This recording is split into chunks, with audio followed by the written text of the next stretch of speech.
Sus ojos estaban fijos en la sobrecargo y escuchaba sus palabras sobre cerrar la mesita y regresar el asiento a su posición original. Pues pronto estarían en descenso en el aeropuerto de Río de Janeiro. Sin embargo, sus pensamientos estaban lejos de ahí y su corazón latía tan fuerte dentro del pecho que parecía que iba a explotar. Pero él intentaba controlarse, esperaba que nadie ahí estuviera notando su alegría, su euforia, su miedo. Porque él estaba llegando a Río y después de 2 años, por fin, se iba a encontrar con su amada. 2 años hablando con ella por la computadora, por el celular, los dos haciendo planes para el futuro juntos. Y ahora faltaba muy poco para conocerla en persona, verla de cerca, de verdad, frente a él, en sus brazos. Después sería seguir con sus sueños.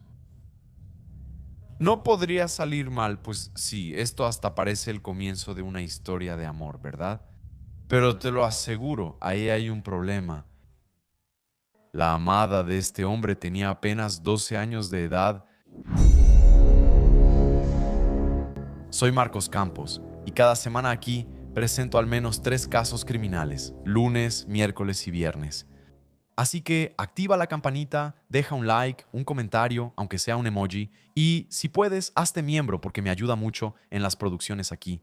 ¿De acuerdo? Prepárense porque el caso de hoy es de esos. Vamos a los hechos.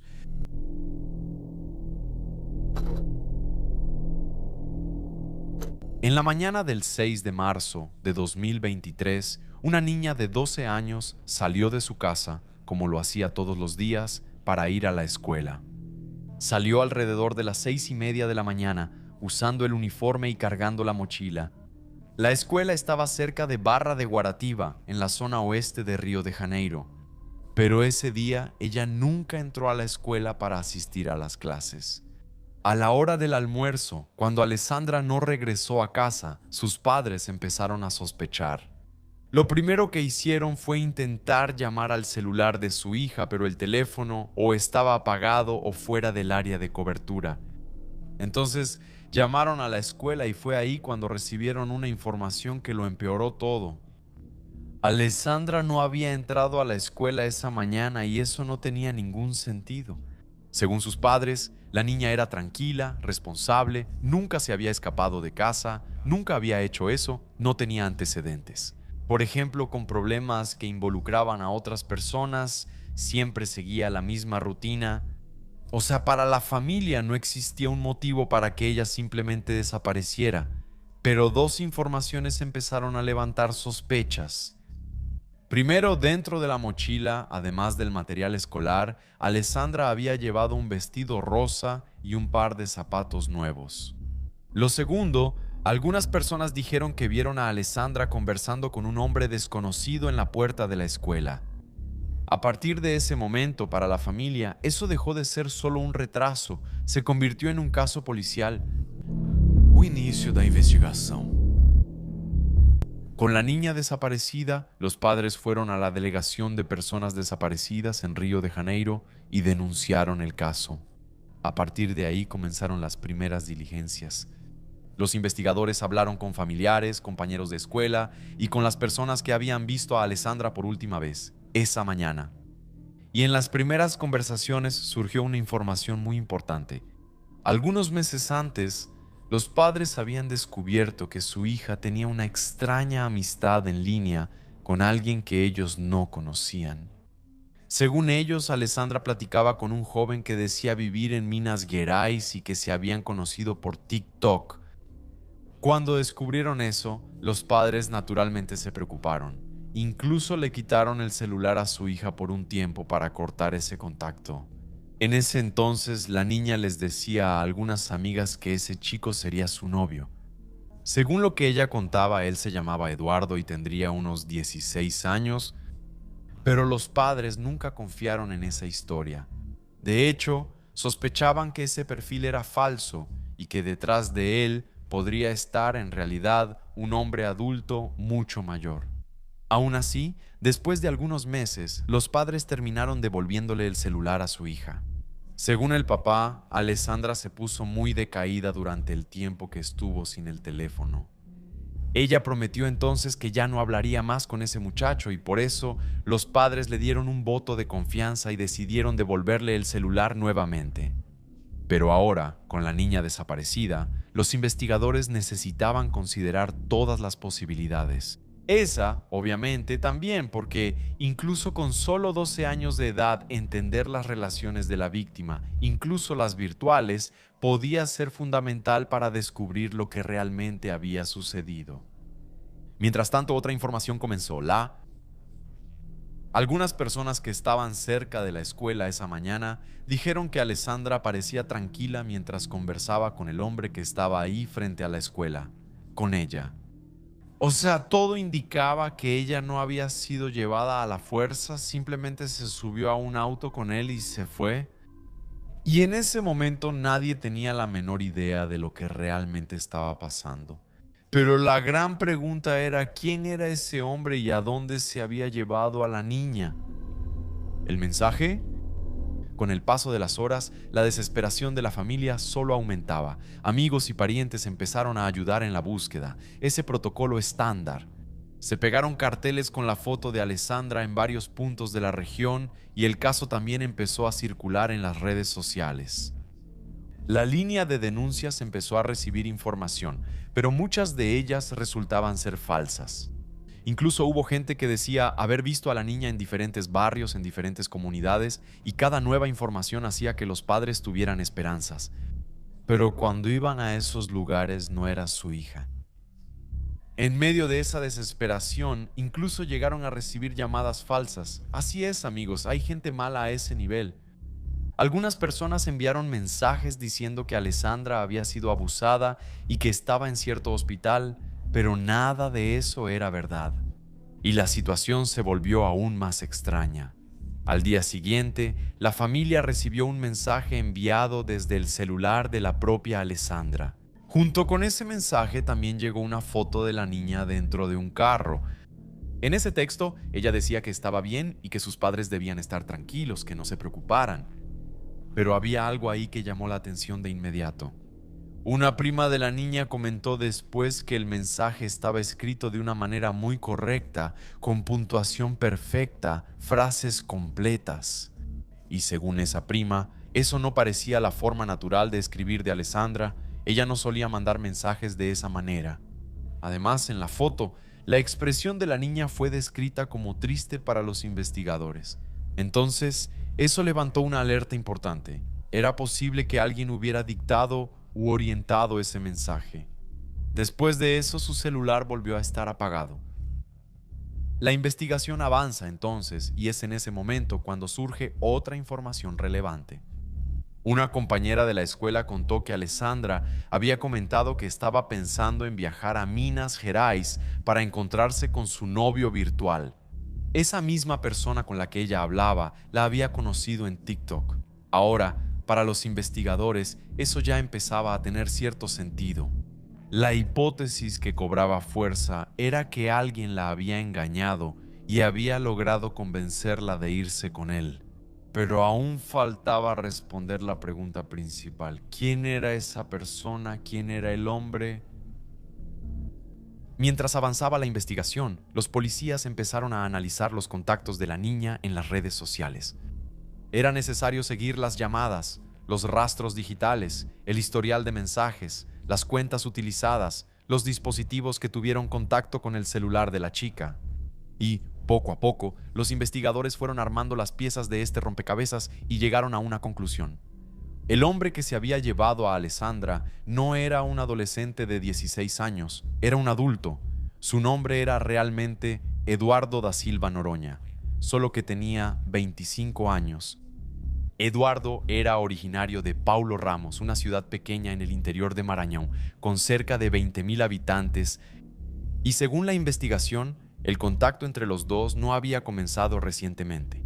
De hecho, él ya estaba con Alessandra desde hacía unos 2 años, es decir, desde que la niña tenía apenas 10 años de edad.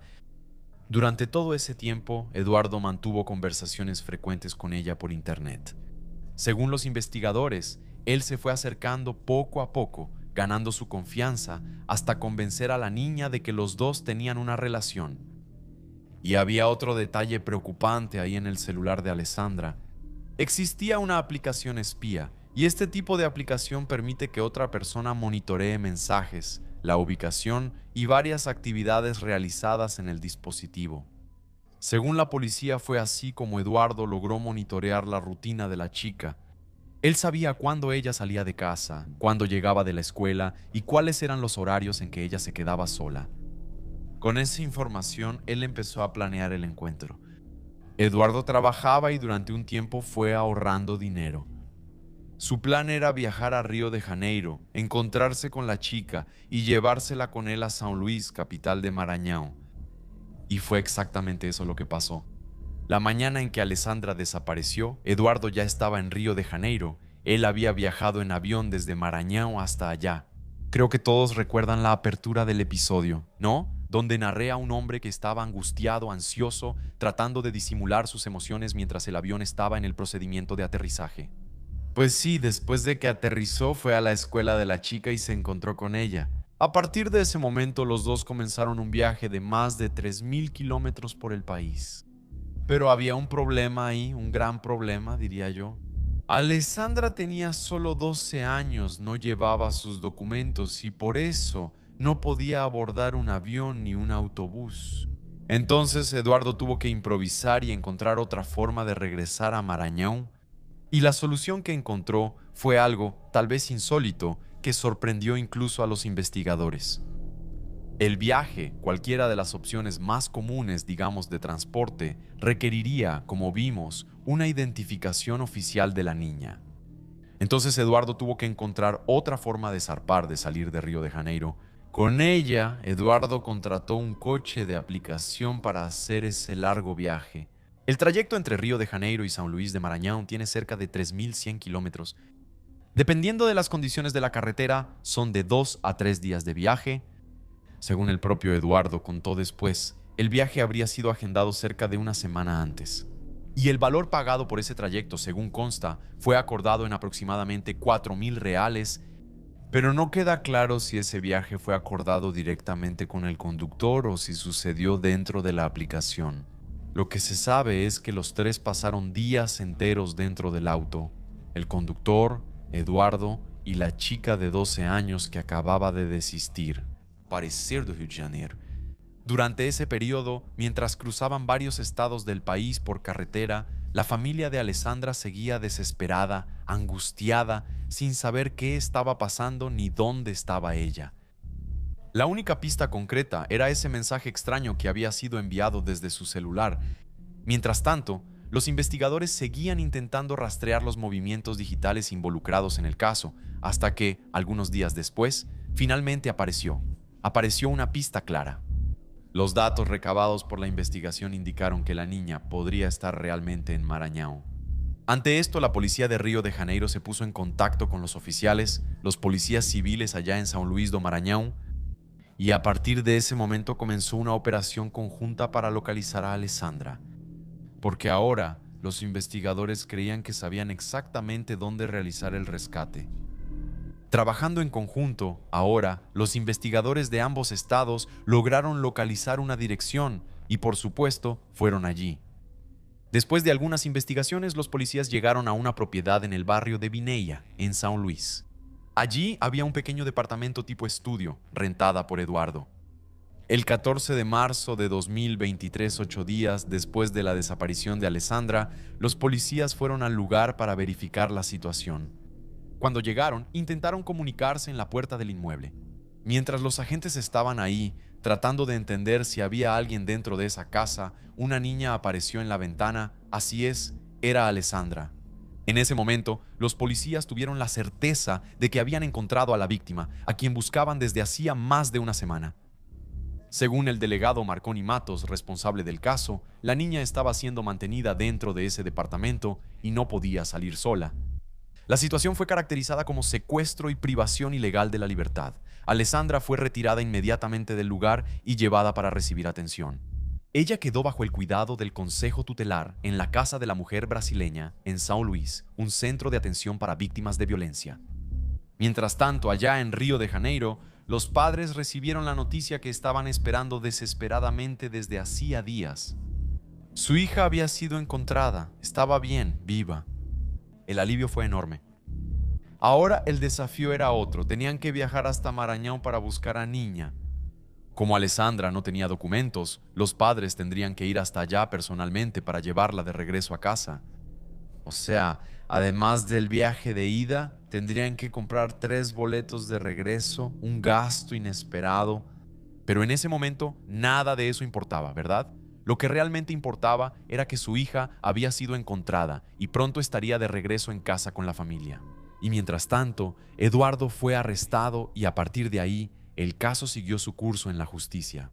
Después de la detención, Eduardo da Silva Noronha pasó a responder por los delitos de secuestro y violación de persona vulnerable. Aunque en ese momento todavía no existían pruebas de que, de hecho, hubiera habido alguna relación íntima. Hasta entonces, él no tenía antecedentes penales. Pero justo después de la audiencia de custodia, la justicia tomó una decisión que generó bastante repercusión. Eduardo recibió el derecho de responder al proceso en libertad usando solamente una tobillera electrónica. La decisión tomó en cuenta, entre otras cosas, el testimonio de la propia Alessandra. Según lo que se informó, la niña dijo que habría viajado con él por voluntad propia y, en la versión presentada por Eduardo, la historia sería diferente de lo que señalaba la investigación. Él afirmó que los dos mantenían una relación y que los planes eran comenzar un noviazgo de verdad cuando ella cumpliera 18 años. Según él, el viaje ocurrió porque Alessandra tenía problemas en casa y quería irse. Eduardo también dijo que pretendía avisar a la familia de ella que todo estaba bien en cuanto la situación se calmara. Incluso, según él, fue la propia Alessandra quien envió los mensajes a sus padres durante el viaje. En su relato, ambos estaban arrepentidos y la niña volvería a casa pronto. Pero, según esa versión de él, mientras todo eso estaba sucediendo y pasaba por sus mentes, la policía llegó y los atrapó en flagrancia, mientras el proceso continuaba. Entonces, en la justicia surgieron nuevas actualizaciones. La primera etapa del juicio ocurrió el 29 de octubre de 2025 en el 8º Juzgado Penal Especializado en Delitos contra Niños y Adolescentes en São Luís. Por involucrar a una víctima menor de edad, el caso pasó a tramitarse bajo reserva judicial. Y ahí es donde tenemos un problema con lo que realmente es público sobre esta historia. También se informó que Eduardo llegó a mudarse a Pará y que en determinado momento ya no estaba usando el tobillera electrónica. Aún así, entre las medidas impuestas por la justicia estaba la prohibición de salir del país y de mantener cualquier contacto con Alessandra. La defensa de él afirma que pretende buscar la absolución de los cargos, argumentando que no habría ocurrido abuso sexual. Al final de cuentas, lo que este caso muestra es algo que lamentablemente se está volviendo cada vez más común. Es un adulto haciéndose pasar por un adolescente, conversando durante 2 años por internet con una niña. Ahí, él va ganándose su confianza, influenciando decisiones, hasta convencer a esa niña de cruzar todo el país para vivir con él. Y miren, quería saber la opinión de ustedes sobre una cosa en particular. Hoy en día es muy común ver a niños y adolescentes pasando horas aislados dentro de sus cuartos, ¿no? En sus propios cuartos, usando el celular ahí. En su opinión, ¿hasta qué punto los padres realmente logran saber lo que sus hijos están haciendo en internet, con quién están hablando? Porque piénsalo conmigo, no sé, no es para un tipo mayor, adulto, malintencionado, con esa mente podrida. Parece una tarea tan fácil como quitarle un dulce a un niño.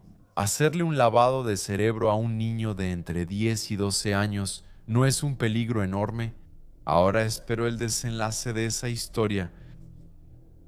Como está bajo reserva judicial, ¿verdad? No sabemos los detalles a partir de ese descubrimiento del regreso de la niña a casa.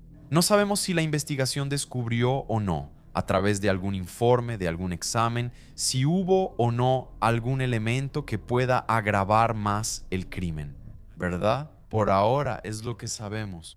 Y decidí traerles esta historia porque parece un cuento, ¿no? De lo absurda que es, pero muestra justo eso que acabo de comentar. Para una persona malintencionada, es muy fácil ir manipulando la mente de una persona de 10, 12 años. al punto de que traicione la confianza de sus padres para no traicionar la confianza de aquel que, en su cabecita, es más buena onda, más amigo, entiende sus deseos. Y mira, puedo decirlo porque tengo dos hijas, una de ellas, de hecho, de 12 años. Entonces así yo me doy cuenta de eso, ¿sabes? A veces, los papás son solo los tipos molestos que no logran entender nada de lo que ellos quieren, que siempre arruinan los planes, etcétera, etcétera, etcétera. Amigo, es una etapa compleja, pero hay que tener vigilancia constante. Una vez escuché a una persona decir algo muy importante sobre la relación con el hijo. Creo que eso aplica para todos nosotros, para todos ustedes también que son responsables de niños y adolescentes. Ellos no necesitan amarnos en este momento, somos nosotros los que necesitamos hacerlo, amarlos, al grado de poner límites, aunque a ellos les parezca que no los amamos, ¿de acuerdo? Te agradezco muchísimo tu compañía, deja tu opinión sobre este caso aquí, un beso al pelirrojo y hasta el próximo episodio.